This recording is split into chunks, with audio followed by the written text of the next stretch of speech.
Now we come to the great Lou Gehrig. Played at Columbia, not too far from here. Actually, he came on a football scholarship. Unfortunately, Mr. Gehrig succumbed to a disease basically named after him, ALS. But during his career, besides the 21-30 consecutive games that he played, he won 6 World Series and seven possibilities, and he also hit 10 World Series home runs. And what we do here is celebrate his World Series home runs.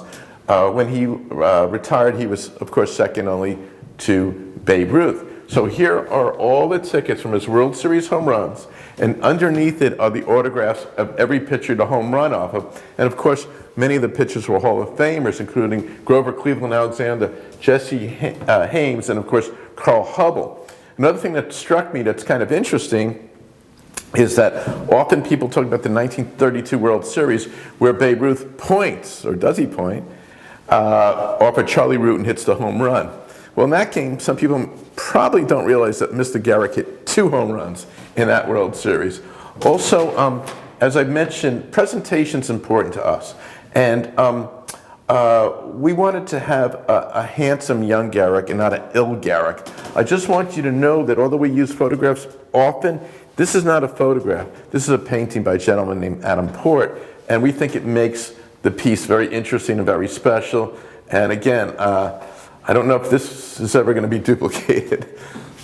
Now, if you're going to talk about Lou Gehrig and his World Series home runs, might as well talk about the greatest World Series home run hitter, and that is the great Mickey Mantle, the hero of my father's generation. And I am proud to say that in 1967, my father took me to a game, and I saw Mantle, I believe, hit his 511th home run over Bill Dillman of the Orioles. Now, Mantle hit 18 World Series home runs, as I said. We have tickets from every World Series game. Mantle hit a home run, and underneath it is the autograph of the pitchers he hit the home runs off of. And of course, when you're playing in the World Series, you're not only going against the greatest teams, you're going up to sometimes the greatest pitchers. So he hit it off of Koufax and Gibson, Magley, Lou Burdette, Johnny Padres, Preacher Rowe. It's kind of interesting to watch that. Also, Mantle, you know, I get a lot of people come here and said, I hated the Yankees, but I love Mickey Mantle. And you know, there are very few people, usually you hate a team, you hate the whole team. Maybe Michael Jordan's different, maybe Derek Jeter's different. There must have been some charisma that this Mickey Mantle gave, because he was so beloved by so many people, and yet he was had so many problems being an alcoholic, among others.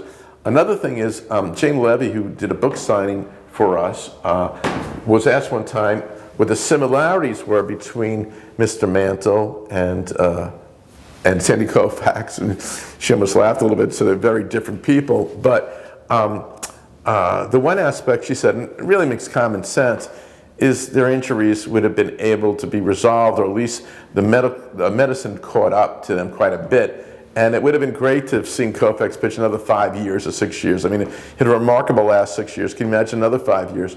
And Mantle played basically with one leg most of his career. His teammates loved him for his grittiness, but you can almost see the brace popping out of the uniform here. So another thing I'd like to say is, and I mentioned in my 1938 New York Football Giants piece that a guy named Hank Soar caught the winning touchdown. Well, Hank Soar, after his football career, went into baseball and became an umpire. And the game that I saw Mantle hit his home run, Hank Soar was an umpire for that game.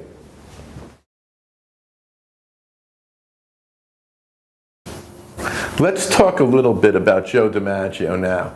As you've known, one of our signature type pieces are doing World Series home runs of great Yankee players.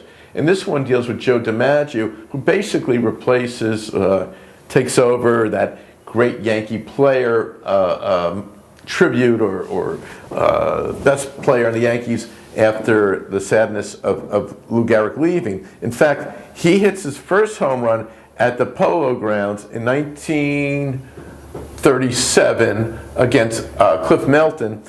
In that year, Lou Gehrig hit his last home run off of Carl Hubble. In any event, what I discovered, or what we discovered when we put this together, and I thought it was very interesting, Joe DiMaggio never hit a World Series home run at Yankee Stadium. He never did. All his World Series home runs were hit on the road.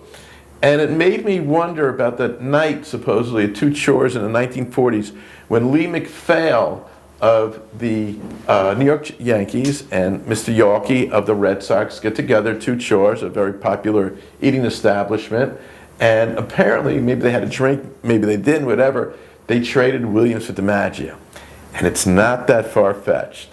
Could you imagine how many home runs DiMaggio would hit with the friendly green Munster for righty, and what Ted Williams would have done to right field as the Yankees? I got to believe each one would have at least 100 more home runs. In any event, it's probably best that the deal never was made. In fact, the reports were that in the morning, Mr. Yankee wanted to add a guy named Lawrence Berra to the deal, and the Yankees balked, and it turned out to be a pretty good deal. Pretty good idea not to make that deal. In any event, this piece celebrates the great Joe DiMaggio and his World Series home runs.